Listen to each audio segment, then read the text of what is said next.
Antena 1. 11 horas, Antena 1 Madeira. Nos próximos minutos acompanhe em direto e a partir de Câmara de Lobos a conferência debate sobre o projeto europeu e as eleições europeias 2014. Uma conversa moderada pelo jornalista João Carramanho.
Sejam bem-vindos à Câmara de Lobos, mais propriamente ao Coreto de Câmara de Lobos. Hoje evoca-se o Dia da Europa.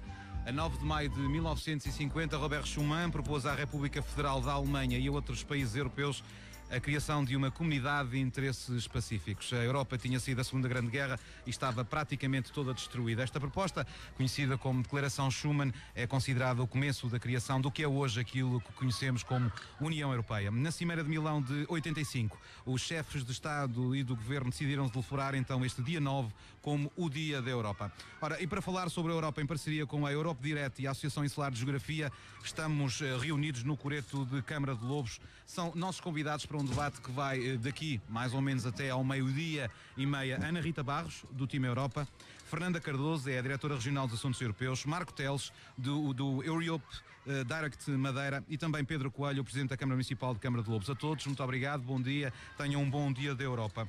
Doutora Ana Rita Barros, eu começava por si. Nós estamos integrados na União Europeia já há alguns anos, mas de que forma é que se encara o papel de Portugal naquilo que foi o processo de construção europeia? Portugal aderiu em 86, tem feito um processo extremamente positivo em termos de participação dos cidadãos, em termos de melhoria do nosso nível de vida, enfim.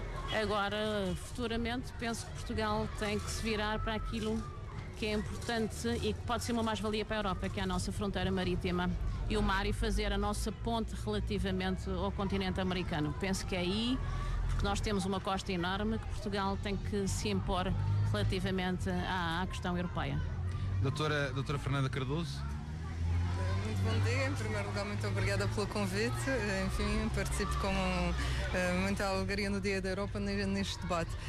No que diz respeito à sua pergunta em relação à participação de Portugal, aqui se calhar convém falar da ideia que as pessoas têm, enfim, de que a sua participação conta pouco, o voto conta pouco, e aqui no caso de Portugal, um país pequeno, só que Portugal tem de ter uma participação muito mais ativa no projeto europeu, e a sua participação também conta. No que diz respeito, agora estamos à beira de eleições europeias e sabemos que existe um grande afastamento das pessoas, os níveis de abstenção são elevadíssimos e muitas vezes isso decorre também, enfim, da ideia que se tem da Europa como uma coisa muito longínqua, complicada, burocrata, também da questão da falta de democraticidade das próprias instituições no que diz respeito à sua representatividade. Nós temos o Parlamento Europeu, que é eleito diretamente pela população, mas depois temos as outras instituições europeias,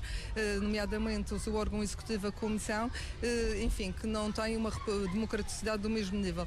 No entanto, eu queria aqui chamar a atenção que no âmbito do Tratado de Lisboa, e pela primeira vez vamos ter uma Comissão Europeia, o Presidente da Comissão Europeia eleito ao abrigo das normas do novo Tratado, e temos aqui uma ampliação do tal fator democrático, porque teremos o Parlamento Europeu a escolher quem será, a votar quem será o próximo Presidente da Comissão Europeia. E isso decorre do novo Tratado de Lisboa, e não é por acaso que nós temos, e as famílias políticas europeias organizaram-se dessa maneira, indicando candidatos, e nós temos o candidato do Partido Popular Europeu e do segundo maior grupo, o Grupo Socialista, a fazer campanha, nomeadamente em todos os Estados-membros. Tivemos aqui em Portugal esta semana o candidato Martin Schulz, do Partido Socialista, candidato a Presidente da Comissão Europeia.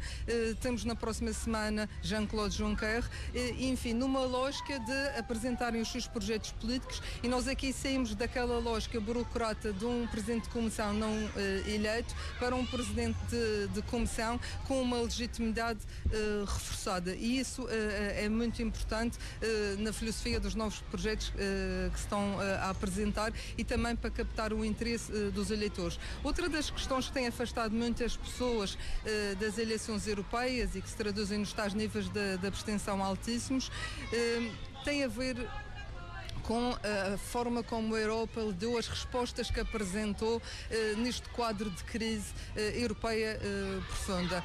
Foram respostas deficientes, enfim, muito apoiadas em medidas de austeridade, e que levaram a que as pessoas ainda se afastassem mais deste projeto europeu. Só que temos aqui de chamar à coleção que o projeto europeu continua válido na sua origem, com os seus princípios, todos os valores que o informam, valores de liberdade, democracia, Estado de Direito, defesa dos direitos, da dignidade da pessoa humana, todas as questões da solidariedade que são fundamentais, e para Portugal foi fundamental, porque nós não nos podemos esquecer, existe esta clivagem norte-sul, em que se entende, enfim, há uma grande...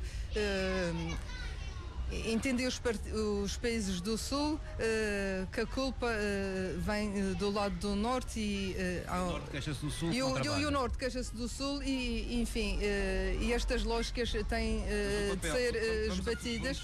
Fernanda, vamos só afunilar um bocadinho, porque há algumas questões que já tratou que eu iríamos a seguir a elas. O papel de Portugal no processo de construção europeia foi importante? Não foi importante? Isso foi porquê? O papel de Portugal na não foi assim tão grande. É constante. Não é questão de ser grande ou pequeno. Portugal é um país, nós na lógica da União, em termos de Conselho Europeu, cada país tem um voto. E, portanto, nós queremos sair da tal lógica do diretório que acabou por acontecer. Nós vimos a senhora Merkel a convocar o presidente francês e por aí adiante, num périplo pela Europa, neste contexto de crise, que não deveria acontecer. E por isso é que a Europa por isso é que o projeto europeu deve partir num sentido de aprofundamento, mas numa lógica de federalização, do que estarmos dependentes desta lógica de diretório, que foi o que acabou um pouco por acontecer. Mas o papel de Portugal, enfim, acho que há margem para ter uma voz mais ativa, reivindicativa, e tem uma presença como qualquer outro Estado-membro. O Marco Teles, que é do Europa Direct de Madeira, apesar de não ser uma área tão grande, mas há sempre uma opinião sobre quem trabalha nestas questões daquilo que é o papel a que poderá ter ou que teve Portugal nesta União Europeia. Ora, bom dia, João. Antes de mais, permita-me agradecer à Antena 1 Madeira por se juntar a esta celebração do Dia da Europa. Em relação ao papel de Portugal na construção europeia, eu creio que de facto nós ficamos a ganhar imenso com a entrada no espaço europeu e neste projeto europeu, mas acho que também a Europa ficou a ganhar bastante com a entrada do nosso país, e acho que isto obviamente é legítimo para os restantes 27 E é isto, no fundo, que faz o célebre, também um símbolo da União Europeia, o lema Unida na Diversidade. Portanto, é esta riqueza de ideias, esta partilha de culturas, de origens diferentes, e isto tudo junto é que, de facto, torna o projeto europeu também aliciante. É certo, com alguns problemas pelo meio, como a doutora Fernanda referiu, mas também problemas que, se calhar, podem ser vistos, em alguns casos, como oportunidades, como desafio. Portanto, ver as coisas, se calhar, um pouco pela perspectiva um pouco mais positiva.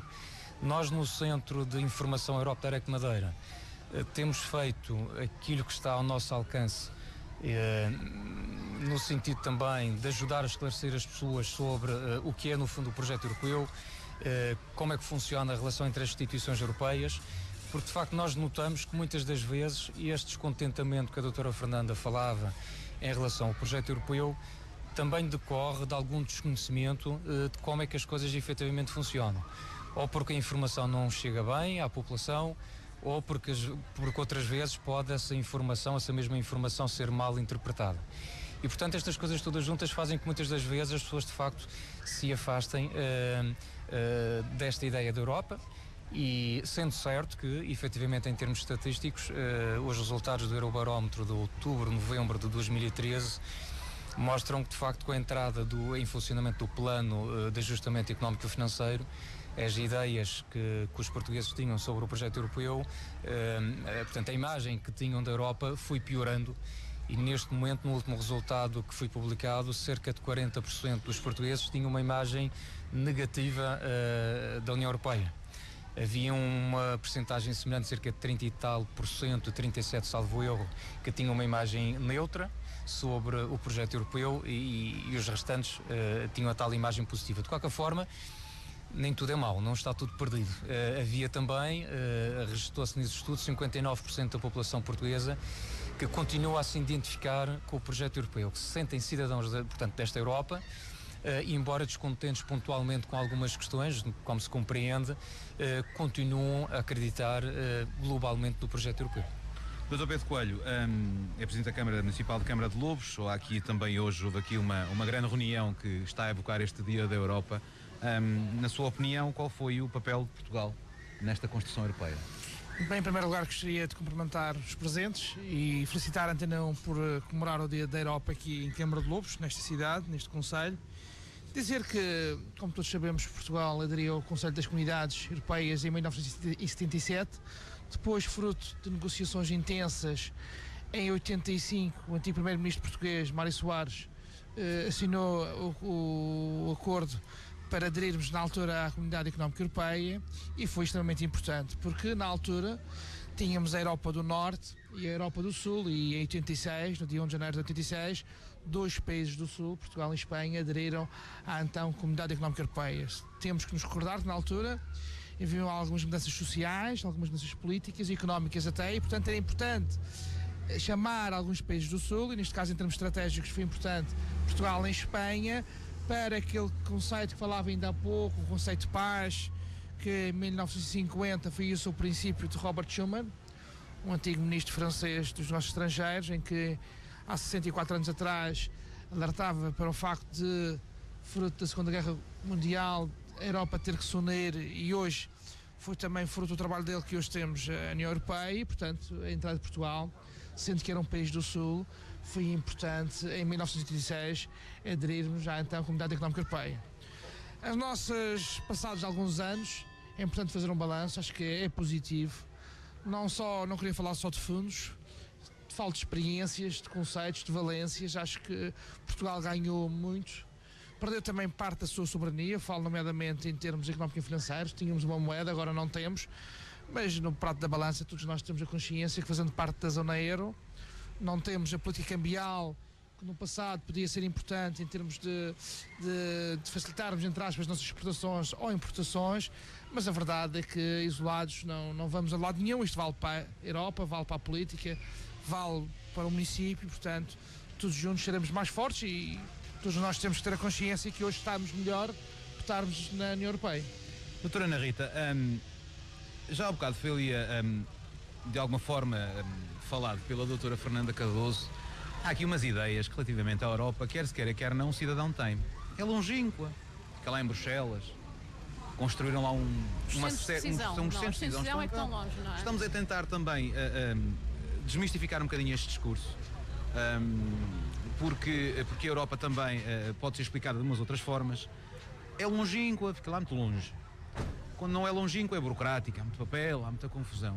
Isto é realmente assim? Ou as pessoas, ou há aqui alguma culpa, eventualmente, se é que a culpa alguma vez morre solteira, de que a Europa sempre foi tratada como algo assim que realmente possa não ser? A ideia das pessoas muitas vezes é a informação que lhes é passada, ou que é percebida, mais que é percebida. E retomando também um bocadinho aqui o que a doutora Fernanda Cardoso disse, lembrei-me, por exemplo, de uma questão que todos nós conhecemos, desde os mais pequenos, provavelmente até os que estiveram aqui, do ensino do primeiro ciclo, que são as tarifas roaming. E o aproveitamento de uma decisão europeia que as próprias empresas fazem tomando como sua, que é o caso todos os anos. Nós, por esta altura, recebemos a informação no nosso telemóvel que as tarifas roaming vão baixar. E ficamos com a ideia que a nossa operadora que nos vai dar aquela benesse. Isso resulta de um acordo europeu. Mas essa informação nunca é passada ao cidadão.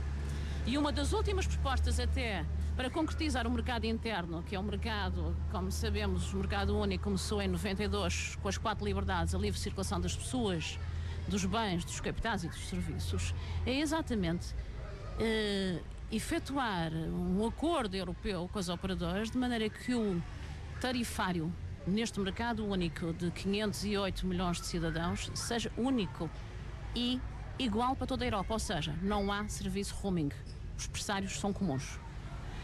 E essa percepção de uma coisa tão simples, a título de exemplo, não é percebida pelo cidadão como uma iniciativa europeia. Porque há de facto um aproveitamento a nível empresarial, muitas vezes a nível das instituições, de tornar como iniciativa sua uma iniciativa que é europeia. E há esse distanciamento que, enfim, que tem que ser esbatido, que se tenta explicar às pessoas como questões europeias. Agora, o centro de decisão está de facto um bocado longínquo em termos dessa percepção, porque a única participação direta dos cidadãos é no Parlamento Europeu. De resto, nós não elegemos o Presidente da Comissão, não elegemos, portanto, o Presidente do Conselho. Só elegemos deputados, neste caso, ao Parlamento Europeu. Que são poucos este ano, são 21 apenas, já foram 25, mas que têm... A entrada da Croácia ditou também. Sim, mas a grande questão foi o último alargamento em 2 fases, 2004 e 2007, com a entrada de 10 mais 2 Estados-membros. Aliás, este ano, 2014, comemoram-se marcos assinaláveis, que são 100 anos da Primeira Guerra Mundial. Diz-se que a ideia da Europa começou não pós-Segunda Guerra, mas interguerras, entre a Primeira e a Segunda. A declaração Schuman, escrita pelo punho de Jean Monnet, era uma ideia já mais antiga, porque o Schuman só leu a ideia mesmo de Jean Monnet, que é o grande na história pai da Europa. Há sempre uns que ficam mais conhecidos do que outros, às vezes pelas melhores razões. Mas Jean Monnet foi de facto, aliás, há aquela grande frase dele, a frase nós não coligamos Estados, unimos pessoas, que acho que é de lembrar aqui hoje cada vez mais. Aliás, Jean Monnet, que foi, quando foi homenageado em Berlim em 66, na mesma universidade onde ontem discursou o Presidente Barroso, perguntaram-lhe, que ele estava em fim de carreira, claro, e perguntaram-lhe se voltasse atrás, o que é que mudava na Europa? Porque, como sabe, ele esteve ligado à banca, depois esteve ligado aos negócios estrangeiros, esteve ligado também à Comissão. O que é que mudava na Europa? Iniciava pela educação e pela cultura. E não pela economia. E não pelo carvão e pelo aço, que foi o primeiro acordo, não é? Acordo que existiu. Portanto, eu penso que a educação é que tem que mudar muito na Europa. Esta informação, a educação, porque como uma das competências da União Europeia, que é exclusiva da União, é o euro, é a moeda. Mas a educação é uma competência exclusiva dos Estados. Todas as decisões que se tomam em termos de educação são em termos de voluntariado. Não são obrigatórias. Portanto, não há uma transposição obrigatória de umas diretivas de educação. Há apenas sugestões. E penso que é muito importante fazer a diferença na educação. Vamos aproveitar e conhecer aquilo que o Europa Direct Madeira faz. O que é o Europa Direct Madeira? O que é isto? Bem, antes de mais, talvez explicar que o Europa Direct Madeira integra uma rede nacional composta por 19 centros. Portanto, existe cá um na Madeira, um nos Açores e mais 17 em Portugal continental. E na Europa toda estamos a falar de uma rede que ultrapassa os 500 centros de informação. Estes centros estão na dependência direta da representação, no nosso caso, portanto, está na dependência direta da representação da Comissão Europeia em Portugal. E, no fundo, nós funcionamos como intermediários entre esta representação da Comissão Europeia e os cidadãos. E basicamente, em função da nossa missão, que é divulgar, no fundo, o projeto europeu, acabamos por ter duas estratégias, dois campos de ação. Um que, no fundo, o processo normal, digamos assim, que passa pela constituição do Gabinete de Informação de Atendimento ao Público, aos cidadãos, que funciona, neste caso nós temos a nossa sede, portanto, na Casa da Cultura de Câmara de Lobos, que nos acolheu neste projeto, e portanto nós diariamente recebemos as pessoas que possam ter dúvidas ou queiram colocar questões sobre as questões, portanto, sobre a matéria do projeto europeu. Por outro lado, tendo consciência também que a procura não será assim muita, e aliás isso não é um problema. Porquê que não é? Não é um problema específico regional, porque tive a oportunidade também de falar com outros colegas de outros centros e mesmo a nível da Europa, e de facto não há muito essa procura, pelo menos presencial. Posso falar no nosso exemplo, no nosso caso, a maior parte das questões que nos são colocadas chegam-nos por via de correio eletrónico, por exemplo. Aliás, nós temos a política de, num prazo máximo de 48 horas, tentar dar a resposta à dúvida ou à questão que nos chega ao centro de informação, e isto é basicamente igual nos restantes centros. Por causa desta situação, o que nós fazemos é de facto ter uma segunda vertente, o outro segundo campo de ação, que é de facto vir para o exterior. Esta atividade que está a ser realizada hoje cá em Câmara de Lobos, na Praça da Autonomia, é disso um bom exemplo. Portanto, nós irmos cá para fora, é irmos também ao encontro das escolas, fazendo um pouco aquele trabalho complementar de educação e de informação que a doutora Ana referia ainda há pouco.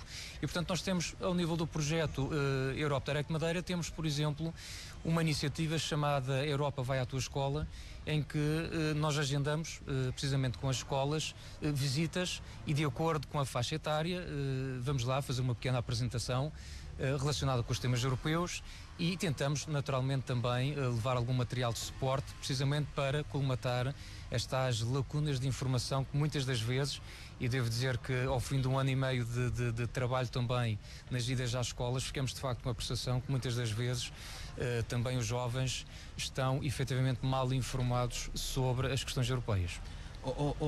Dr. Pedro Coelho, já ouvimos aqui duas ou três, e isto acho que é generalizado, as pessoas estão mal informadas sobre a Europa. Isto, por exemplo, para a parte do município, o que é que pode ser feito?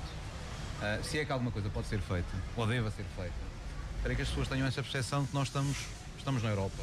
Tão depressa não saímos lá, independentemente da crise e das situações políticas, não deverá uma coisa que aconteça pelo menos a curto prazo.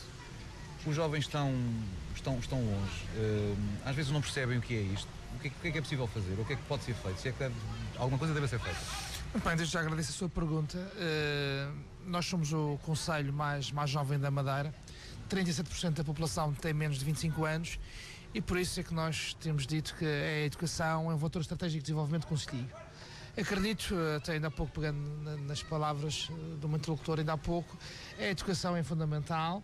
Acredito que, passado o ciclo do petão, que foi importante, a aposta no material, neste caso a educação, acredito que a educação irá resolver muitos dos nossos problemas. Passa pelas escolas, a sociedade hoje está mais informada, os próprios pais, muitos deles, no passado, os pais agora têm outro nível de escolaridade e, portanto, a informação em casa hoje é diferente do que era há 20, 30 anos. E o apoio que temos dado às escolas, a informação, temos espaços comunitários, temos polos, temos bibliotecas municipais, temos espaço net, temos esta parceria com a Associação Insular de Geografia, que é importante, neste particular com o Europa Direct, que está sediada em Câmara de Lobos, tem sido importante na divulgação do que é a Europa, para que serve a Europa, em que medida é que a Europa pode influenciar as nossas vidas, e isto tem que partir das escolas. E temos um município que tem um pouco extravasado as suas competências no que a lei define, a lei das finanças locais e outro tipo de enquadramento jurídico que imputa ao município algumas responsabilidades em termos educacionais, mas nós queremos ir além disso. Portanto, nós queremos estar envolvidos, queremos estar presentes e queremos, no fundo, ajudar. E há um projeto agora que tem a ver com indústrias criativas, em que a Câmara Municipal quer se associar a projetos promovidos também pela Associação Insular de Geografia, em que o município pode ajudar fomentando a educação, fomentando uma sociedade mais inclusiva, uma sociedade mais informada, e acredito que as gerações de há 5, 6 anos esta parte estão mais informadas do que a Europa e a importância da Europa do que gerações, por exemplo, de há 20, 30 anos, e na altura Portugal já estava na Comunidade Europeia. Aqui a questão política, todos nós sabemos que as pessoas estão um pouco aliadas da política, o momento atual também não é mais favorável e, portanto, esse distanciamento também pode ser provocado fruto desse descontentamento que na esfera regional depois poderá ir para a esfera comunitária, mas o que eu queria destacar aqui é que passa pela educação e posta na valorização do município para aquele que é o seu melhor ativo, que são neste caso as crianças e os jovens, que representam o futuro do concelho, que são hoje 36% dos seus 36 mil habitantes. Efetivamente é na faixa etária mais jovem que existe o maior nível de abstenção.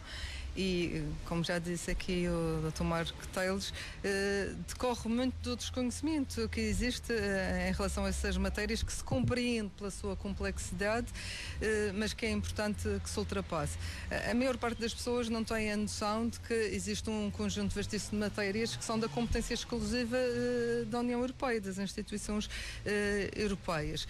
Também as matérias de competência partilhada também são vastíssimas, e as pessoas não têm esta noção clara de que, há pouco falava o Dr. Pedro Coelho da questão da perda de soberania, mas quando os Estados aderem à União, sabem, enfim, todo o acervo comunitário e que as políticas são comuns, e isso é uma opção política que se faz. Claro. E não é por isso que nós vamos numa Europa a 28 Estados e que não deixam outros de querer entrar. Temos a Turquia como candidata a um vastíssimo número de anos, temos a Islândia, temos um conjunto de vastos países das Balcãs, temos agora à beira de enfim, com uma negociação muito apertada a Bósnia-Herzegovina, isto para dizer que nós não queremos estar fora da Europa, nós queremos estar na Europa, e realmente é muito importante que as pessoas percebam quais é que são efetivamente as competências para que participem mais. E daí agora a importância neste ato eleitoral que nós temos no dia 25 de se participar, porque ao participar é aí que nós fazemos as nossas opções, e a escolha que vamos fazer, enfim, vai determinar quais são as linhas políticas futuras, e portanto não nos podemos demeter desse processo de querer participar mais e ter uma voz ativa, que passa por aí também, nas escolhas que se fazem dos representantes. O Parlamento Europeu hoje em dia tem competências muito mais alargadas, né, em termos do processo de decisão política. Agora há a codecisão e existe uma intervenção muito grande do Parlamento em quase todos os instrumentos legislativos. E nós, as regiões, os Estados, e neste caso particular as regiões, têm uma oportunidade que é através do eurodeputado ou eurodeputados que as representem, fazer chegar lá as suas posições, porque, e falo agora por experiência a nível de governo regional, muitas vezes nós não conseguimos fazer passar as nossas posições junto da Comissão e do Conselho, e socorremos do Parlamento Europeu para as conseguir fazer passar. E o Parlamento Europeu, como efetivamente tem aqueles representantes mais próximos das populações, com uma sensibilidade maior para as questões particulares de cada região, tem um acolhimento muito mais aberto, muito maior do que a Comissão ou o próprio Conselho. Portanto, as pessoas têm de se fazer valer destes instrumentos e participar e tentar ter uma voz ativa.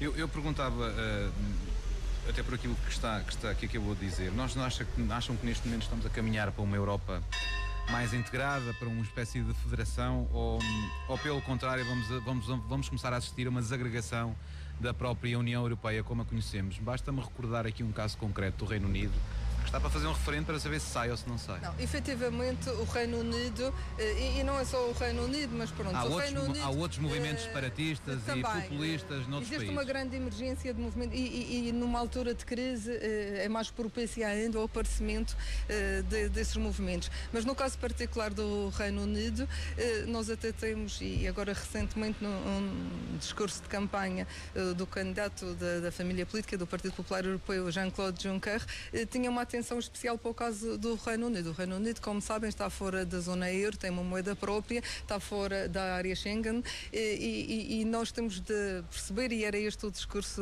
do candidato a presidente da Comissão Europeia, enfim, que em termos de sondagens se perspectiva ganhar, não sabemos se assim será, porque até as margens não são muito alargadas, mas é de ter em conta também a especificidade do Reino Unido. Sabemos que são essas as suas posições, mas é muito importante que continue no seio da União Europeia. É muito importante para a União Europeia e é muito importante também para o Reino Unido. E, portanto, o que terá de haver aqui é uma margem para que se integrem todas estas diversidades. Nós sabemos, neste momento temos 18 países, ou em vez de estar na zona euro, nem todos os países aderiram à moeda única.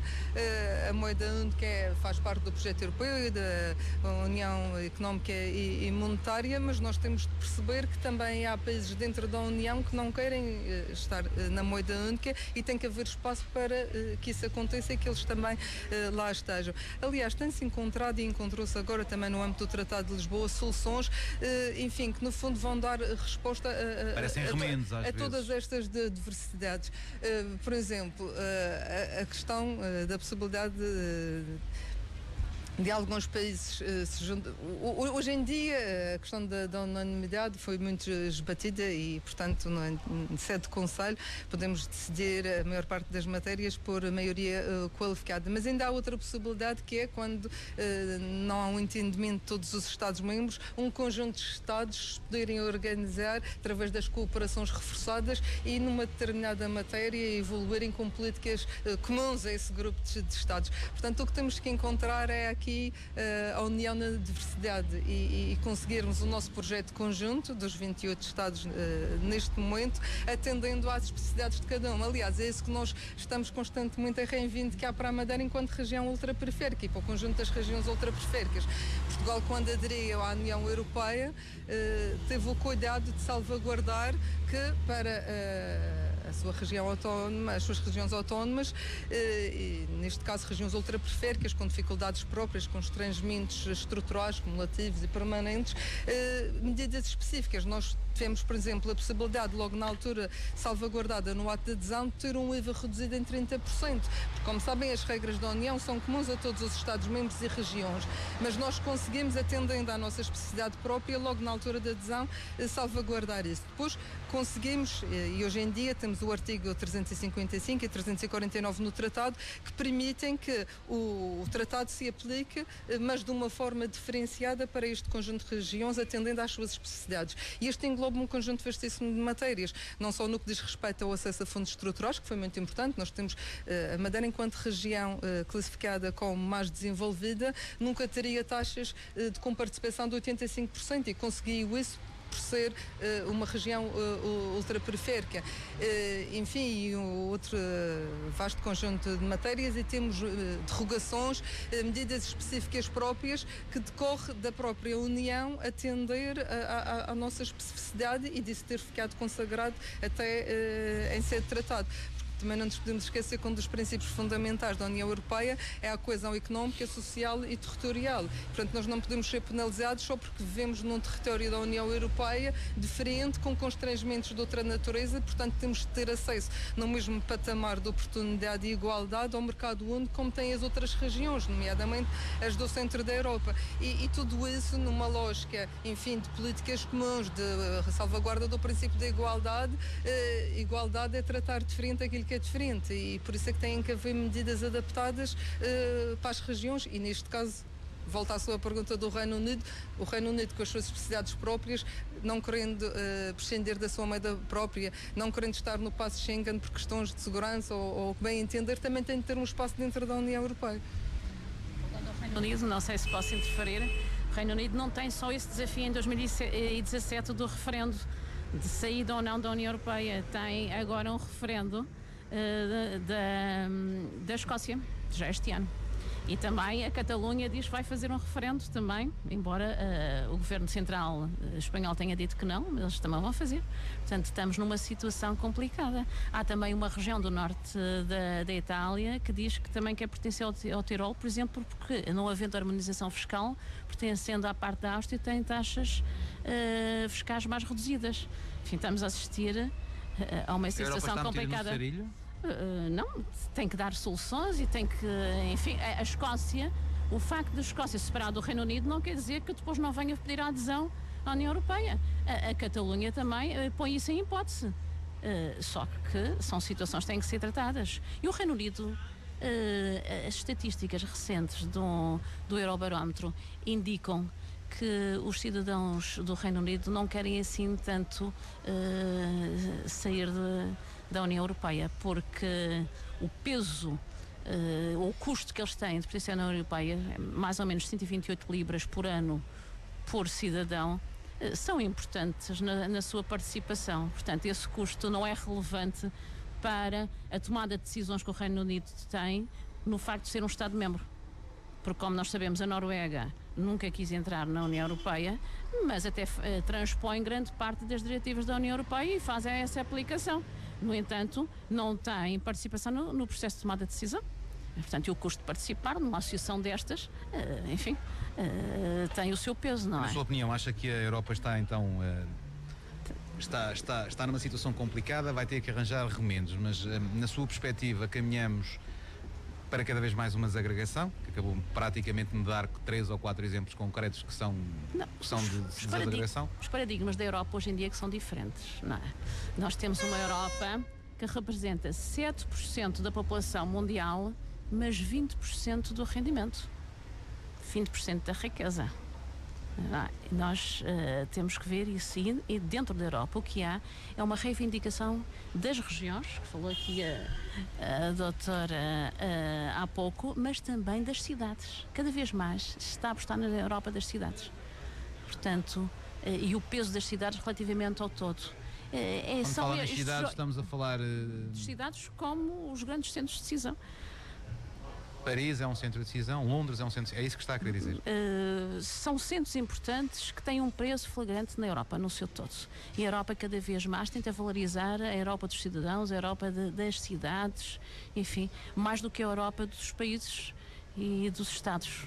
Porque no fundo nós somos este conjunto dos tais 508 milhões de cidadãos, e são eles que têm que refletir na Europa, que repensar a Europa, que enfim, que ter outra posição relativamente às questões europeias. A Europa é construída para os cidadãos e para o seu bem-estar. E é essa a aposta que, independentemente dos Estados, independentemente dos países, é essa a aposta que nós temos que fazer. E o Reino Unido tem esses desafios, além de eleições gerais, tem esse desafio da Escócia, tem esse desafio do referendo, mas penso que será um desafio positivo. Penso que o referendo vai ser favorável à participação nas decisões europeias. É europeísta? Com certeza, certamente, senão não estaria aqui, nem seria membro do time Europa, não é? Acho que a Europa é uma realidade e é um desafio. Não é só oportunidades, é um desafio. Mas é um desafio importante. Pela paz, pela solidariedade, pelos valores europeus que nós temos que voltar a repensar, não é? Muito mais do que todas estas questões, temos que manter os valores e mudar as atitudes relativamente à Europa. E foi isso que também quiseram os países que se alargaram a leste, os tais 12 países, é isso que quer a Turquia, que quer a Sérvia, o Montenegro, quando querem entrar. Não é só voltar à liberdade desses países do Pacto de Varsóvia, não é só os valores, é muito também o bem-estar que a Europa proporciona aos seus cidadãos, não é? E isso penso que é inquestionável, não é? Nestes anos todos da nossa integração, mesmo como portugueses na União Europeia, embora os países do Norte nos classifiquem como países da cultura mediterrânica. É uma maneira subtil de nos chamar. Saudável, pelo menos. Além da dieta, o que eles chamam cultura são uma maneira de dizer que nós, enfim, somos algo incumpridores em algumas matérias, não é? Mas temos outros desafios. Eu lembro, por exemplo, nos primeiros anos de adesão, porque o time começou em 89, eu lembro perfeitamente de um nosso colega também do time, de um outro Estado-membro, ter dito que numa das primeiras reuniões fora de Bruxelas, do Conselho, quando foram contar as bandeiras que estavam nos caixotes, faltava uma bandeira portuguesa. E esta reunião era na Alemanha, era em Colónia. E depois os belgas estavam aflitíssimos, porque era domingo, como é que íamos arranjar a bandeira? Voltamos para trás, não é possível, não há tempo. E um português lembrou-se, bem, há de haver aqui um bar de portugueses, vamos andar à procura de uma bandeira. E foram, encontraram logo ali um bar, mas a bandeira era extremamente pequena para as outras grandes, e então ele completamente aflito, mas não houve problema. O espírito de iniciativa dos portugueses é que nos deu a solução, se não ficámos com mastro sem bandeira. Era de facto pequena relativamente às outras, mas não havia problema nenhum. É este espírito de iniciativa que nós temos que aplicar na inovação, na criatividade, e ser um bocadinho mais profundos, não é? Como portugueses. E de facto valer desse poder de desenrasque, passa a palavra, para nós ultrapassarmos as questões e essa cultura mediterrânica se fazer afirmar no norte da Europa, não é? Penso que esse é que é importante. Marco, quais são as principais questões normalmente são levantadas ao Direct de Madeira? E quais são as questões que normalmente são levantadas nas ações que vocês fazem? O nível das questões que nos chegam diretamente ao gabinete, essencialmente prende-se com, são geralmente jovens interessados, por exemplo, em programas de mobilidade ligados à educação, por exemplo, o programa Erasmus.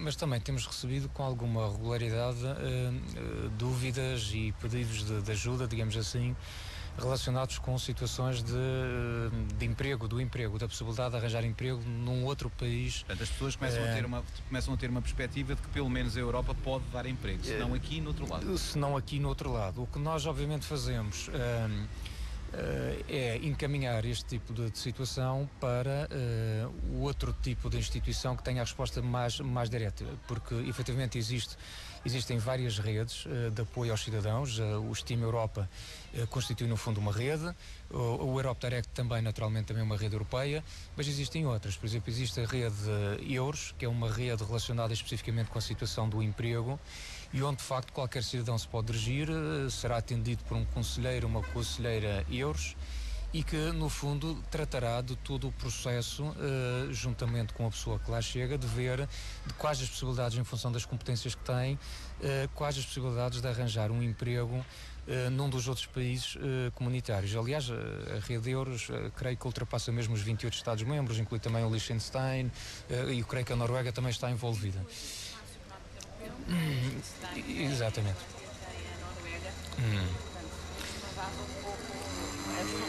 Portanto, isso é de facto um excelente trabalho que eles fazem e, aliás, tendo consciência dessa situação, nós vamos ter, e já agora aproveito a situação também para publicitar a iniciativa, nós vamos ter no dia 28 de maio, vamos participar num projeto, ou estamos a organizá-lo cá na região, que é um projeto nacional, organizado pela representação da Comissão, que é a volta de apoio ao emprego. Portanto, esta volta de apoio ao emprego iniciou-se em 2013. Nós, infelizmente, ano passado não participamos porque era o primeiro ano de funcionamento do centro e, de facto, não estávamos em condições na altura de poder dar o nosso contributo. Este ano, de facto, vamos dar uma colaboração e, portanto, agendamos para o dia 28 de maio um evento que irá decorrer no Museu da Casa da Luz, portanto na empresa de eletricidade da Madeira no Funchal, e que reúne aqui a parceria direta com a Rede EURES, com o Centro de Emprego, e no qual será apresentado precisamente o funcionamento. Vamos ter a conselheira regional da Rede EURES que dará o seu contributo, informando as pessoas que podem assistir a esta conferência. É uma sessão de informação completamente gratuita, basta apenas fazer a inscrição online e, portanto, a entrada é totalmente gratuita, e onde vai-se tentar realmente ali nesse dia esclarecer as pessoas sobre as possibilidades que existem de, por exemplo, arranjar ou tentar arranjar emprego num outro país do espaço europeu. Portanto, isso é uma das situações. No que toca às dúvidas, por exemplo, na questão das escolas, e voltamos outra vez àquilo que já foi dito aqui várias vezes pelos diversos intervenientes, é de facto da tal desinformação ou da forma incorreta como se percebe as coisas. Eu estive há 2 semanas numa escola, isto já com alunos do ensino secundário, o que me deixou ainda mais preocupado, porque alguns deles de facto já tinham idade de votar, outros aproximam-se dessa situação e, portanto, também já têm, ainda que não vão votar, já têm capacidade de influenciar, quanto mais não seja o seu agregado familiar. E a dada altura, alguém que se manifesta, algum dos alunos que manifestava um pouco revoltado com esta Europa, dizia ele, desigualdades. E como era possível, porque sabia muito bem no Parlamento Europeu, por exemplo, a Alemanha tem atualmente, vai deixar de o ter, mas tem atualmente 99 deputados, quando Portugal só tem 22.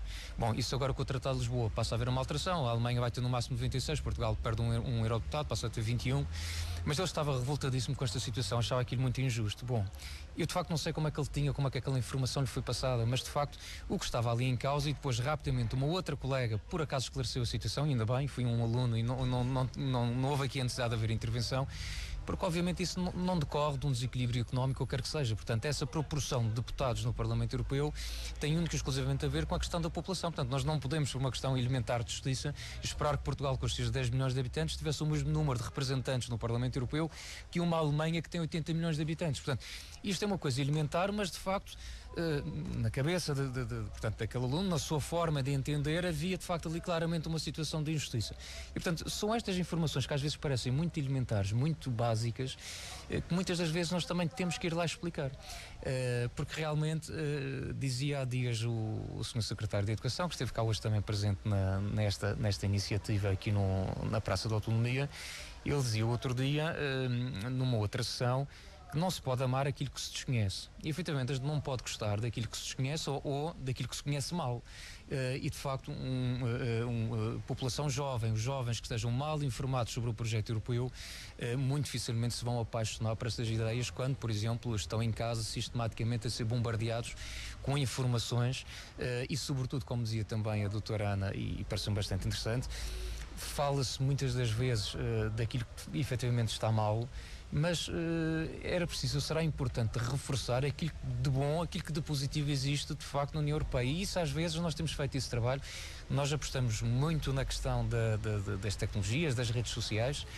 Aliás, é um convite que faço também a quem nos ouve para passar pelo Facebook e de facto juntar-se no fundo à rede Europe Direct. Basta pôr Europe Direct Madeira e facilmente encontram a nossa página, porque nós diariamente tentamos publicar 3, 4 informações, não muito mais do que isso também, para não aborrecer, mas informações que achamos de facto são úteis, e essa informação tem que passar, porque de facto acho que as pessoas vão acreditar mais no projeto europeu quando perceberem que estão a ter um conjunto de benefícios pelo facto de pertencerem à União Europeia, e também perceberem que no fundo 70%, basicamente isto são contas redondas que são apresentadas, mas os números não devem fugir muito, 60% daquilo que nos regula o dia a dia já é decidido de facto em Bruxelas, nos centros de decisão. Portanto, é preciso perceber e aproveitar esta informação, e nós temos feito esse trabalho na medida do possível, alertando para a importância de facto de participar nas eleições europeias. De facto, a Europa é um projeto que continua em construção, é contínuo. Não basta dizer que a Europa é de todos, é preciso de facto que todos possam dar o seu contributo à medida das suas possibilidades. Naturalmente, uns terão mais responsabilidades do que outros. Vamos entrar agora num período, estamos em pré-campanha, depois obviamente entramos em campanha direta para as eleições europeias, e obviamente também aí os políticos, os candidatos terão responsabilidades acrescidas para esclarecer a população sobre essa matéria, mas de facto todos os cidadãos têm também as suas responsabilidades neste projeto de construção. E, portanto, é importante que se passe essa informação para, sobretudo, para os mais jovens, de forma a se envolverem um pouco mais nas questões europeias. Se me permite, pusei a questão, enfim, quais é que eram as matérias mais suscitadas em termos de perguntas ao Europe Direct, e falou que tinha a ver com o emprego.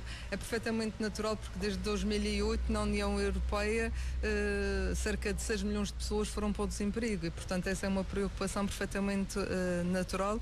Enfim, e aqui na nossa região também aconteceu um acentuar enorme de níveis de desemprego, e é por isso que esta nova política para 2014-2020 é assente muito, enfim, a nova política da coesão reformada da Europa é como uma alavanca principal para o investimento e para o emprego, e a política da coesão está alinhada com a nova estratégia Europa 2020, de um crescimento mais inteligente, mais sustentável e mais inclusivo exatamente na preocupação de redução da pobreza e de criação de emprego. E também não é por acaso que as verbas do Fundo Social Europeu foram bastante reforçadas neste novo pacote financeiro, visando dar resposta a essa preocupação, que é uma preocupação global da União, não só da nossa região e do nosso país, mas de toda a União. Dr. Pedro Coelho... Desculpa só para interromper, eu complemento o que a doutora Fernanda dizia, e voltando no fundo àquilo que tinha anunciado da volta de apoio ao emprego que terá lugar no dia 28, há também um projeto europeu bastante interessante, que é o Garantia Jovem, que de resto já foi apresentado aqui na região, creio que há uma semana, e que nós vamos novamente também insistir nessa questão e que voltará a ser apresentado nesta volta de apoio ao emprego. Acho que também isso será um incentivo para termos nessa sessão de informação alguns jovens que estejam a terminar os estudos e que vão ingressar no mercado de trabalho ou que estejam agora a concluir, por exemplo, os seus estudos universitários, porque de facto é também uma daquelas respostas que a União Europeia tenta dar, preocupado precisamente com esta situação muito grave que é o desemprego, sobretudo nas camadas mais jovens. Isto há sempre detratores da União Europeia e da Europa. Na sua opinião, Dr. Pedro Coelho, a Madeira existia como tal neste momento se não fosse a Europa? Isto é praticamente uma pergunta de lá para Alice, peço perdão, mas às tantas depois há aqui umas outras coisas que eu iria tentar descobrir consigo. A Madeira não era assim, claramente. Como é óbvio. Nem o município que agora lidera, por exemplo. Como é óbvio, estamos hoje num espaço que foi cofinanciado, as infraestruturas físicas foram cofinanciadas e, portanto, se nós não tivéssemos aderido à Europa, obviamente não teríamos beneficiado de fundos comunitários como beneficiámos. Eu queria um pouco voltar atrás, que tinha a ver com a questão do perigo ou não, e isso muito já se escreveu, muito já se falou sobre a desagregação ou não da Europa, e penso que hoje isso tem muito a ver com os Estados e com os partidos que hoje estão na governação desses mesmos países, que não são os mesmos as famílias políticas do que aqueles que criaram a Europa. Hoje temos uma economia dos mercados, muitas vezes alguns nacionalismos, e portanto isso faz com que os cidadãos vejam que não é uma Europa dos cidadãos, mas sim uma Europa de dois ou três países, a senhora Merkel e mais um ou outro, que muitas vezes tenta condicionar, e portanto é esse perigo que se fala, tem muito a ver com alguns nacionalismos e com alguns conservadorismos que leva a essa situação, mas acredito que esse perigo está mais na escrita do que propriamente na realidade. Não acredita numa desagregação? Não, eu acho que não acredito. Ainda há pouco falava na questão da perda de soberania, mas todos nós temos a consciência que foi importante. Portanto, só dei um pequeno exemplo, que quando nós aderimos ao projeto europeu, obviamente beneficiamos mais do que perdemos a política cambial, mas foi muito importante nós termos aderido à então Comunidade Económica Europeia. Relativamente à Madeira, todos nós sabemos que o nosso PIB é superior neste momento à média nacional. Todos nós sabemos que a Madeira foi das regiões europeias que mais se desenvolveu nos últimos anos, não só em termos económicos, mas todos nós conhecemos a realidade. Aqueles mais antigos sabem o que era a Madeira há uns anos atrás e o que é a Madeira de hoje. Portanto, a Madeira soube aproveitar os fundos comunitários que teve ao seu dispor. Nós tínhamos um PIB há uns anos atrás, não tenho bem os dados bem presentes, mas tínhamos um PIB que esteve à volta de 60%, 40% da média, não só de Portugal, mas na altura também da média da então Comunidade Económica Europeia, e hoje estamos acima, salvo erro, da média da União Europeia. E isso reflete, no fundo, o desenvolvimento que temos tido, e portanto hoje a Madeira não era a Madeira que é hoje se nós não soubéssemos aproveitar. A pena é que muitas vezes nós sejamos penalizados, e isto comparativamente aos Açores, por exemplo, nós muitas vezes, por cumprirmos, por sermos bons alunos, por atingirmos o tal patamar dos 65% da média europeia, que já atingimos do PIB, que já atingimos há uns anos atrás, sejamos penalizados por isso. E eu acho que nós deveríamos ser beneficiados por termos aplicado bem os fundos e por isso se refletir na vida das pessoas. Não é esse o entendimento. Mas as regras não são essas. Não são essas, infelizmente. Esta questão da região, há um estatuto da ultra-periferia que nos protege, a doutora Fernanda Cardoso já falou sobre isto. Esta é uma Europa que protege, mas ao mesmo tempo também o que dá com uma mão às vezes tira com a outra, doutora Ana. Está a falar no caso da Madeira? Não. Por exemplo? Portanto, eu acho que o Estatuto da Ultraperiferia tem sido bem aproveitado até pela Madeira, não é? Vemos agora o novo quadro 2014-2020 beneficiou bastante disso, não é? Agora falta a aposta na educação. Penso que sim. Conseguiam-se infraestruturas, conseguiu-se melhorias, conseguiu-se o aumento do PIB per capita, faltou a educação. Mas não é só aqui, é na Europa toda. A formação que se dá, e através do Fundo Social Europeu, não corresponde àquilo que o mercado necessita. Há um desfazamento entre aquilo que se dá nas escolas e a nível superior. A formação do Fundo Social Europeu durante os últimos anos que não serviu rigorosamente para nada. Não sei se não serviu rigorosamente para nada, pelo menos não se adaptou às necessidades do mercado e é um investimento muito grande, portanto temos que aproveitar este novo quadro para exatamente diminuir essa discrepância relativamente ao que o mercado necessita. Temos que produzir, é que muitas vezes há postos de trabalho que não são ocupados porque exatamente não há competências e cada vez as competências são mais elevadas. O que se necessita para o futuro, para 2020, 2030, são altas competências em detrimento das baixas competências. E essas qualificações não existem de facto no mercado europeu. Muitas vezes há esse desfazamento e que tem que ser superado pela educação, sem dúvida. Acho que é essa a aposta que falta nesta construção europeia nestes próximos 7 anos. Na vossa opinião, o que é possível fazer para neste momento preservar, no fundo, e aprofundar também este conceito da ultraperificidade, ou seja, a capacidade que nós temos, enquanto região autónoma, de termos num tratado da União Europeia artigos que nos protejam? Não, os artigos só por si não nos protegem, eles têm de se tornar execuíveis e para isso têm de ser desencadeadas medidas, enfim, que têm esse enquadramento legal que permitem, enfim, a sua existência, mas têm de continuar a existir e isso passa por uma ação de lobby forte, junto nomeadamente da Comissão Europeia, que é quem desencadeia o processo legislativo, para que as coisas aconteçam nesse sentido. Ainda há pouco falava da questão da Europa dar e tira por outro lado. Nós, a partir do momento em que estamos na União Europeia, estamos sujeitos a toda a legislação que a rege, todos os regulamentos, diretivas e por aí adiante. E realmente há um conjunto de legislação com medidas muito restritivas e onerosas e que nós temos de acatar, porque fazem parte. E portanto, levam a custos acrescidos. Das galinhas, por exemplo, essa é, enfim, um apêndice no meio de outras muito mais são curiosas, mas são aquelas que às onerosas. Mas posso dar dizem o que é. Posso dar um exemplo que é bem ilustrativo. Nós, enquanto região ultraperiférica, e isso está perfeitamente diagnosticado até por comunicações da Comissão, padecemos de um déficit de acessibilidade, de competitividade e de inserção regional, mas agora vou-me ficar pela questão do déficit de acessibilidade para dar esse exemplo. Mas no âmbito das alterações climáticas e todas as preocupações dos Estados-membros em relação a essa matéria e das medidas de contenção que vão sendo propostas, nós, por exemplo, no âmbito do comércio de licenças de emissão de carbono, foi incluído o setor da aviação. E então o que é que acontece? Surgem taxas que são penalizadoras e que no nosso caso está perfeitamente diagnosticado que uma região como a nossa padece de um déficit de acessibilidade. Como é que agora vão ser os transportes aéreos onerados com mais uma taxa numa lógica, enfim, que até aceitamos. E então o que é que houve? Houve um trabalho muito forte do Governo Regional, enfim, em todas as sedes nacionais e internacionais, no sentido de que essa medida tivesse uma derrogação e não fosse aplicada às regiões ultraperiféricas.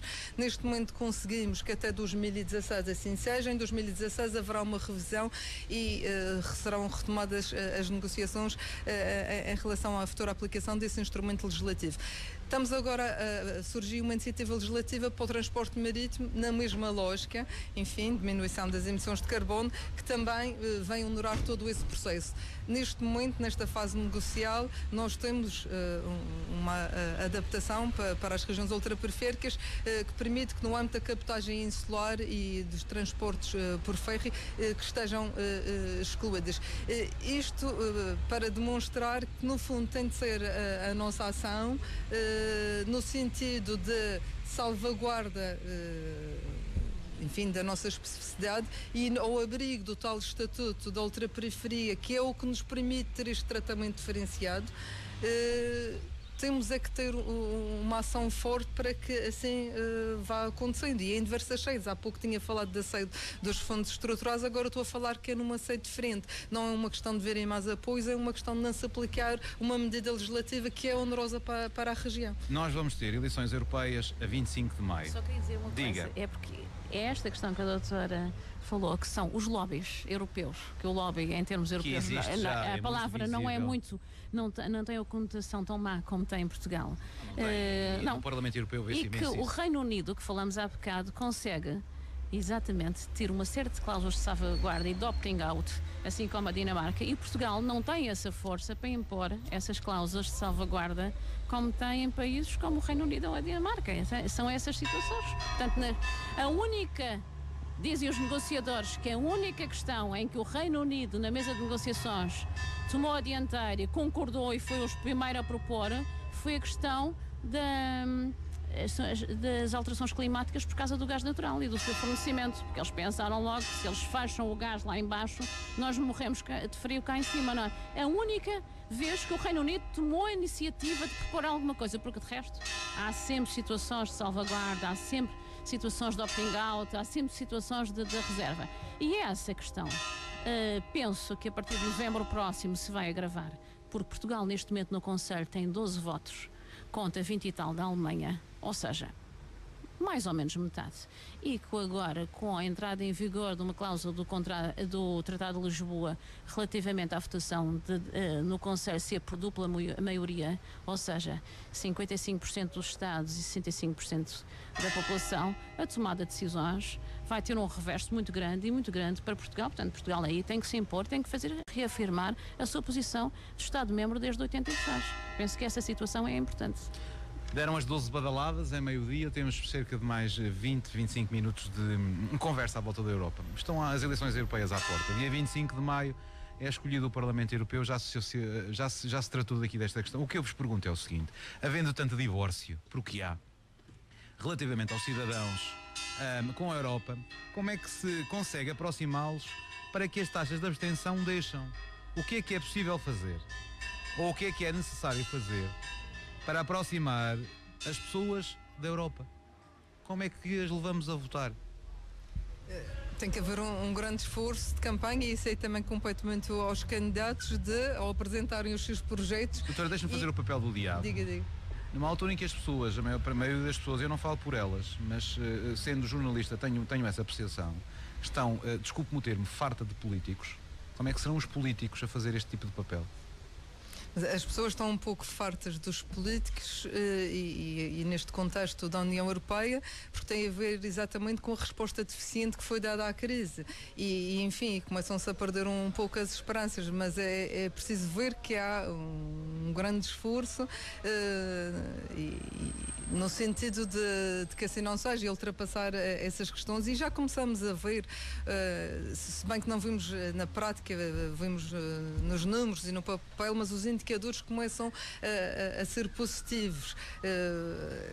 Tem que haver aqui um grande esforço de divulgação dos candidatos, dos seus projetos, daquilo que são as suas intenções de atuação em sede de Parlamento, neste caso das próximas eleições europeias, no sentido de serem convincentes e demonstrarem às pessoas que vale a pena. Agora, é importante que se diga que a opinião de todos conta. Infelizmente, os níveis de abstenção são tão grandes e que depois, no fim, quando vemos os resultados, percebemos que a representação acaba por ser muito diminuta, porque se formos a ver o que é o montante de população, aquele que foi votar e aquele que escolheu, foram poucas as pessoas que no fundo exerceram esse direito de escolha. Só que quem não o faz depois também tem pouca margem para poder criticar e se lamentar, se demitir do seu papel. Parecem quase os direitos e deveres de cidadania, mas... É muitas vezes o desconhecimento da cidadania europeia, dos direitos dos cidadãos, que os faz afastar destas questões, e a capacidade de influência do próprio Parlamento. Parlamento, que é grande, vamos eleger 750 mais 1, 751, é muito distante. O processo de codecisão não é muito percebido pelos cidadãos. Que o Parlamento Europeu, neste momento, toma decisões conjuntamente com o Conselho e obrigatoriamente com o Conselho. E que o próximo Presidente da Comissão Europeia, como foi aqui dito, vai ser proposto pelo Conselho, mas vai ser votado em sede de Parlamento em Estrasburgo na segunda semana de julho e que o número mítico de 376 deputados vai definir quem é o próximo Presidente da Comissão. Essa capacidade de influência que de facto o cidadão europeu Ou seja, não o que se percebe. O que está a querer dizer, doutor, é que o voto no Parlamento, que é um decisivo. voto, tem que ser decisivo, porque esse voto é o que vai influenciar a seguir o Presidente da Comissão Europeia. Exatamente. A maioria que se definir no Parlamento vai ser, não é a regra, mas vai ser, enfim, vai ter correspondência no Presidente da Comissão Europeia. O tratado diz que é tendo em conta o resultado eleitoral. Sim. Não quer dizer que seja, pode ser ou não, mas tendo em conta o resultado da maioria, vai ser daí que o nome do Presidente vai ser proposto ao Conselho e depois vai ser votado no Parlamento. Basta, por exemplo, dizer às pessoas que 70% das decisões que são tomadas hoje em dia são aplicáveis, 70% não, das 100, 70 são aplicáveis no país e na própria região? Desculpe, é preciso que as pessoas sintam. Por exemplo, ainda há dias vieram-me com uma questão nestas sessões sobre a Diretiva da Saúde. A Diretiva da Saúde tem pouco mais de 2 anos, Portugal fez a transposição mais ou menos, mas a Diretiva da Saúde diz uma coisa que às vezes o cidadão não conhece. Nós, pacientes, podemos escolher o Estado-membro onde somos tratados. Portanto, vamos a uma consulta a um Estado-membro e temos que ser tratados lá nesse Estado-membro com em mesmo pé de igualdade que o cidadão desse Estado. E depois podemos e devemos ser reembolsados no nosso Estado-membro de origem relativamente aos gastos de saúde que tivemos. Isso funciona, doutora? Em Portugal penso que não. E penso que não porque a questão que me vieram colocar é o seguinte.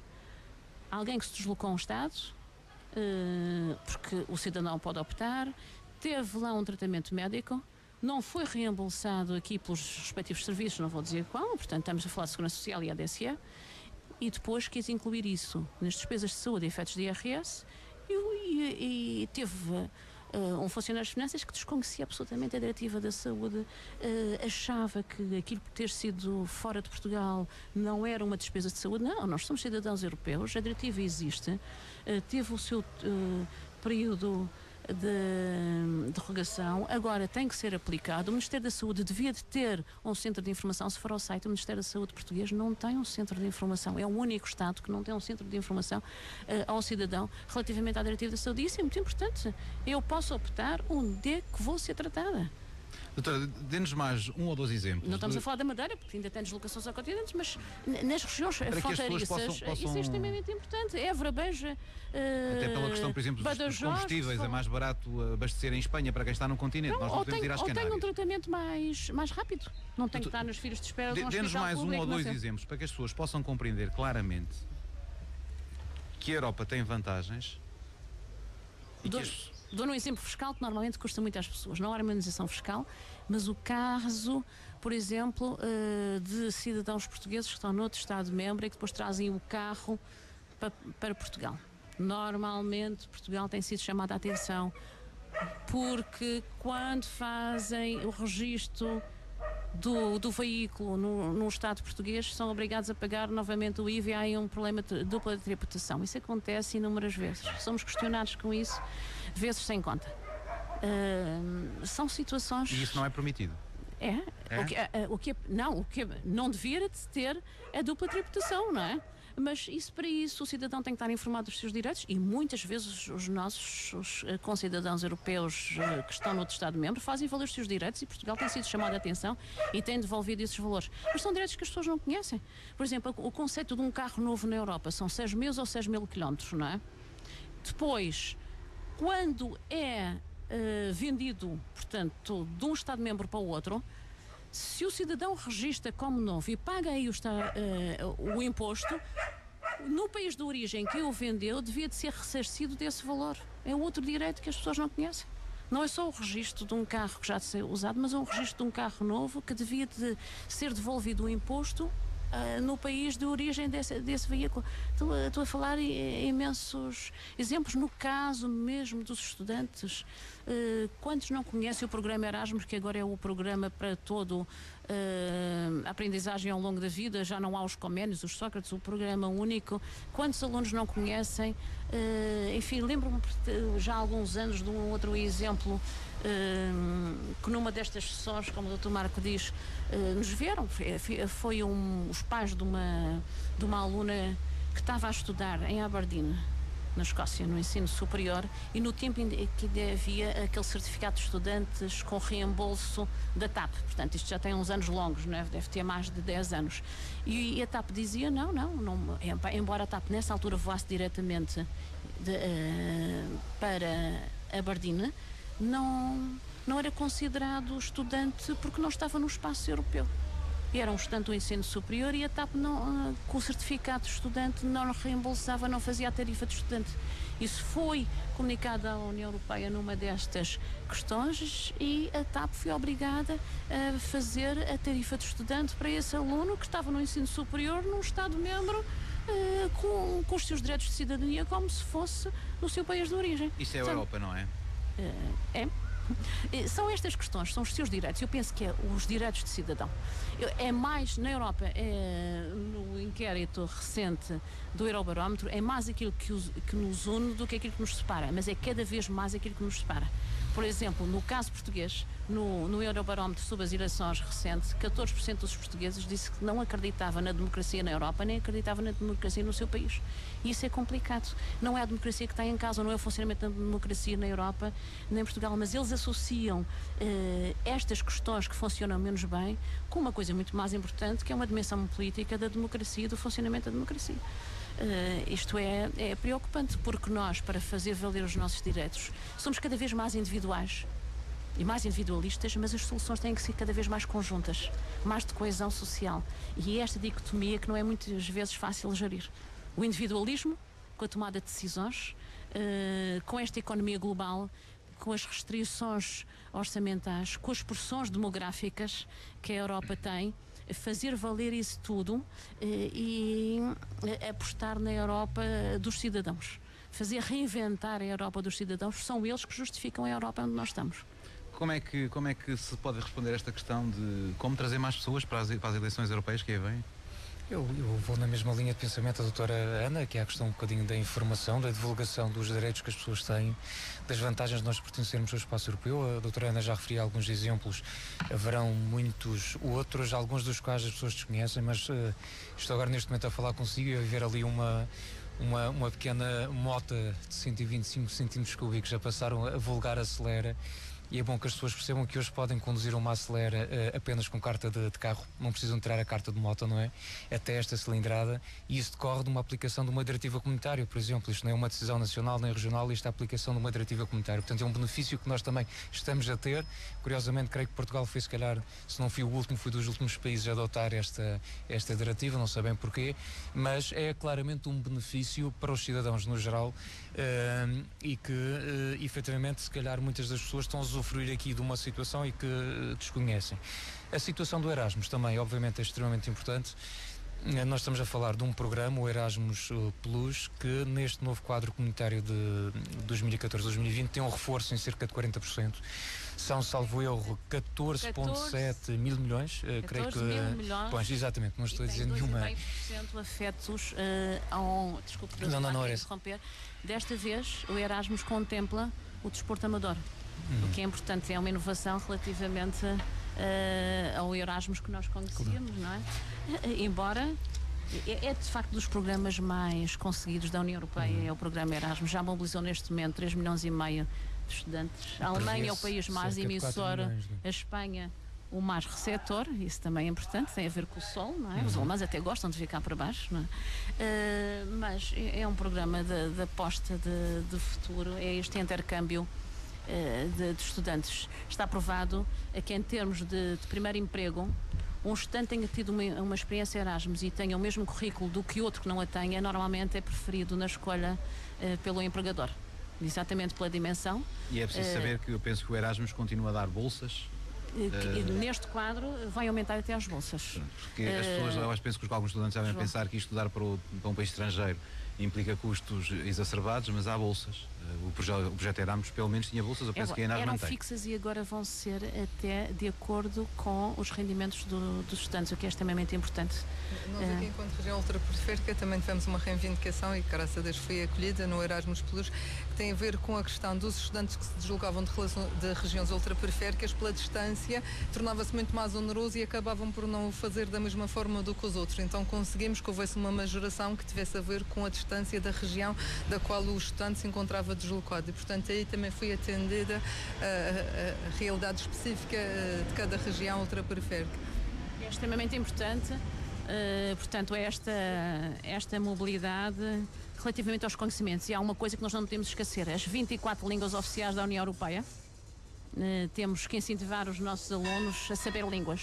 Saber muito bem a língua materna, saber também as outras línguas, porque têm um direito, já falando o direito de petição a um Tribunal Europeu ou ao Provedor de Justiça pode ser redigido numa das 24 línguas oficiais, o que é extremamente importante. Não é preciso traduzi-lo em inglês, que é a língua de trabalho mais utilizada. As 24 línguas oficiais são importantes e o incentivo nas nossas escolas para os alunos aprenderem línguas desde idades desde muito pequeninos, desde os 4 anos. Aliás, a China está a fazer isso, só recordando aqui o teste PISA, que é um teste aplicado a todos os alunos a nível mundial com 15 anos, que trazia a Finlândia durante algum tempo em primeiro lugar.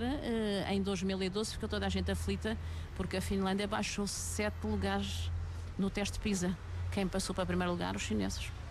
Os chineses estão a ensinar inglês aos seus educandos a partir dos 4 anos e têm um grupo de elite normalmente escolhido que mandam para a Europa, exatamente para o Reino Unido, para estudar, porque não há nada como para vencer o inimigo, não há nada como conhecê-lo muito bem. Dr. Pedro, estratégias para que as pessoas possam ir votar no dia 25, já que se aproxima e hoje é dia da Europa? Pois, como já foi dito aqui pelos colegas, não é fácil. Penso que as pessoas estão um pouco cansadas, mas também em momentos de crise em que as pessoas não se devem aliar do futuro, não é? Também é uma questão de responsabilização, é uma questão das pessoas também manifestarem ou não a sua insatisfação, têm que votar. Efetivamente, a taxa de abstenção em Portugal tem sido superior à taxa de abstenção verificada na globalidade na União Europeia, o que é preocupante, sobretudo a abstenção jovem, como já foi aqui referido. Realmente é um pouco dramático como é que os jovens que são o futuro do país estão um pouco aliados desta questão europeia, mas temos que combater com mais informação. Isso também cabe aos políticos, aos candidatos, desmistificar um pouco da ideia que algumas pessoas têm da Europa, mostrar a sua importância, como já foi aqui referido, em pequenas coisas, em pequenos sinais. A questão do Erasmus é fundamental, sair da Madeira também é importante, conhecer novas experiências, novos países, novas valências, e a Câmara Municipal irá também no seu sítio oficial na web, no Facebook, irá promover esse tipo de experiências e de iniciativas, informando os jovens do Conselho que há esse tipo de candidaturas e que os jovens do Conselho devem se candidatar. Mas também há outra Europa e no meu caso particular e do Conselho não se percebe. Portanto, já a Europa já pagou para batermos barcos. Hoje falamos que é importante a economia do mar, mas no próximo quadro comunitário de apoio, 2014-2020, não há apoio para a construção de novas embarcações, sendo que são costeiras, não se tratam de arrastões. Todos nós temos a consciência que os equipamentos têm a sua vida útil, os carros têm a sua vida útil e os barcos também têm, e por mais que se modernize, tudo tem um fim. E, portanto, também era importante que a Europa percebesse que o tempo de pagar para abater já não faz mais sentido, e agora também é importante apoiar para construir. E, efetivamente, nós destruímos um pouco a nossa base produtiva. Falo em caso particular do Conselho de Câmara de Lobos, que hoje há alguns armadores que querem construir novas embarcações, no fundo também compreende a sustentabilidade dos mares.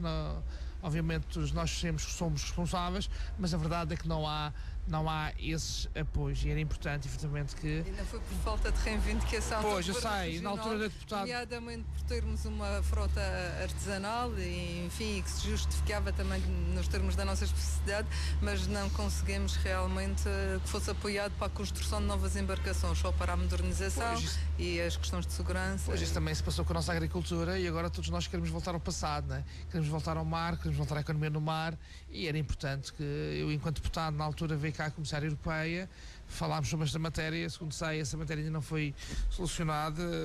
O atual Fundo Europeu dos Assuntos Marítimos e das Pescas há, no fundo, um reforço, mas no fundo ainda não prevê a questão da construção de novas embarcações de pesca. Os armadores, no caso particular de Câmara de Lobos, não querem maiores embarcações, querem novas embarcações até 14, 15 metros, e isso efetivamente não é possível. Portanto, está em causa também emprego, está em causa também famílias. Era importante também que esta Europa também olhasse para estas especificidades regionais que são importantes, e no caso de Câmara de Lobos em particular. Esta manta de retalhos que é a Europa, na vossa opinião, e para finalizarmos, porque temos praticamente só 10 minutos, deveria caminhar, já aqui foi dito, de uma forma para a região. O que é que era preciso neste momento por parte da Europa?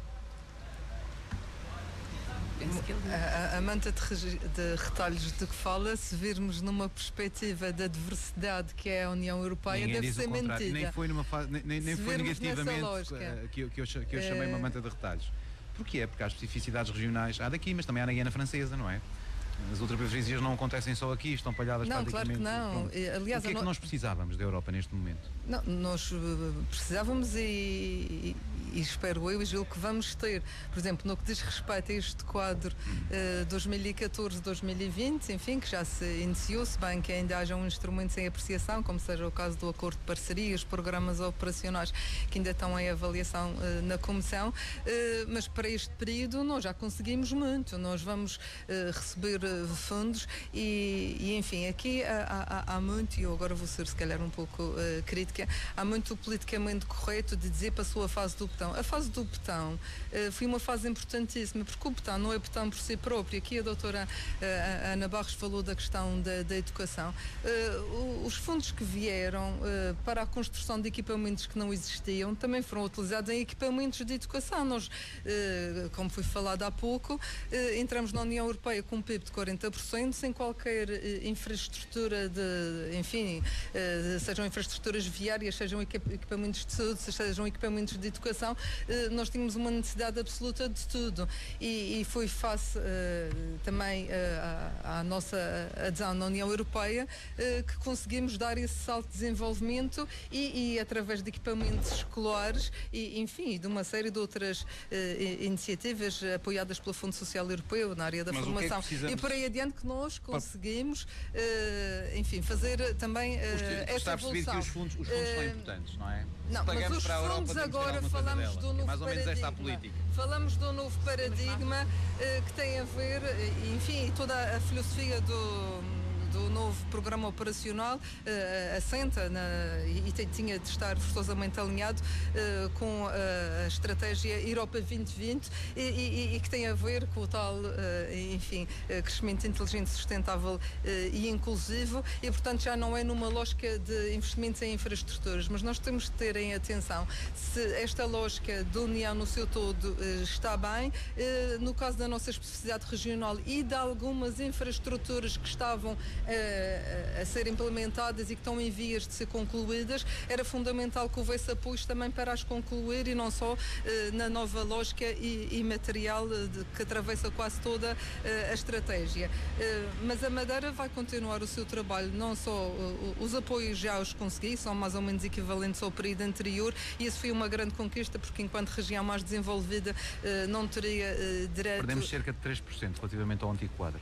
Quando se perspectivava perder 80%, portanto aqui houve um grande trabalho do governo, que enfim muitas vezes não é se calhar percebido ou reconhecido, mas que existiu e enfim e que teve a ver com a salvaguarda da sua especificidade própria. Mas nós, o nosso desafio principal é a questão do emprego. Como sabemos, aqui na região autónoma da Madeira estamos com níveis de desemprego muito elevados, nomeadamente no desemprego jovem, e temos, também já fui aqui focado, a garantia jovem, Jovem, temos a iniciativa Emprego Jovem, nós temos cerca de 12 milhões que serão canalizados só para a questão do desemprego e do primeiro emprego, e isso já está claramente identificado. Mas não passa só por aí, passa por toda a estratégia de crescimento que se quer fazer, e tem a ver com a aposta na inovação, nas novas tecnologias, enfim, é um conjunto vasto, visando exatamente colmatar o problema fundamental, que é a questão do desemprego. O que é que precisamos para a Europa, doutora? Da Europa, perdão. Acrescentar uma quinta liberdade às 4 que já temos, para além da livre circulação das pessoas, dos bens, dos capitais e serviços, acrescentar a livre circulação do conhecimento e do saber. Penso que é importante. E queria terminar, não sei, penso que é a última ronda, com uma frase de Homero: europeu é aquele que vê mais longe. Portanto, é essa a perspectiva futura que nós temos que ter. Marco. Eu creio que se calhar apanhar a tónica do debate um bocadinho ao contrário, ou seria complementar, não é o que é que podemos esperar da Europa, mas também ver na perspectiva o que é que nós podemos contribuir para a construção da Europa. A Europa, de facto, é de todos, já foi dito aqui, uma Europa que está em construção. Ela não é criada por terceiros, ela é criada exatamente por todos os cidadãos, por todos os tais 508 milhões de cidadãos que a Europa tem, e portanto acho que também podíamos pôr a tónica do debate um pouco nessa perspectiva, o que é que nós também podemos fazer para ajudar a construção desta Europa. E eu creio que temos aqui logo, neste dia 25, uma excelente oportunidade. Em Malta são 80% das pessoas, já à volta de 80% que participam no ato eleitoral, e eu creio que de uma Europa que se quer muito, e acho importante que sejamos reivindicativos e, portanto, que se exija mais dessa Europa, mas seria importante dar um sinal que nós nos preocupamos com o projeto de construção europeia, e pessoalmente acho que era uma excelente forma de dar esse sinal, seria no dia 25, uma participação massiva de facto nas eleições europeias, mostrando de facto nós portugueses, nós cá na região, estamos preocupados com o futuro da Europa, estamos interessados e queremos participar neste projeto de construção europeia. Dr. Pedro? Eu sublinhava esta tónica aqui do Dr. Marco, é importante irmos votar. Só em tempos de crise também que temos de dar a nossa opinião, não basta estarmos sempre a reclamar, também é importante sermos responsáveis, e era importante que a taxa de abstenção também na Madeira baixasse. Acho que era para todos nós, e para ser de todos nós também temos de dar o nosso contributo, e a melhor forma é irmos votar.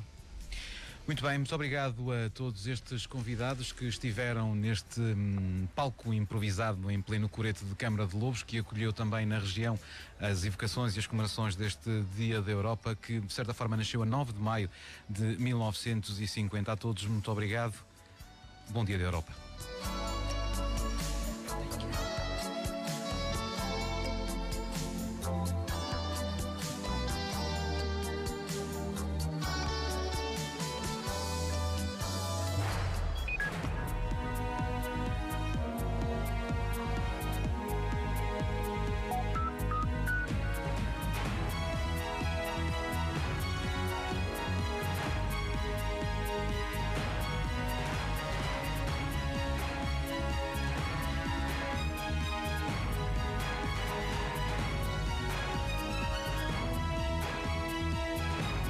Informação. Ligue à Antena 1. Na Antena 1.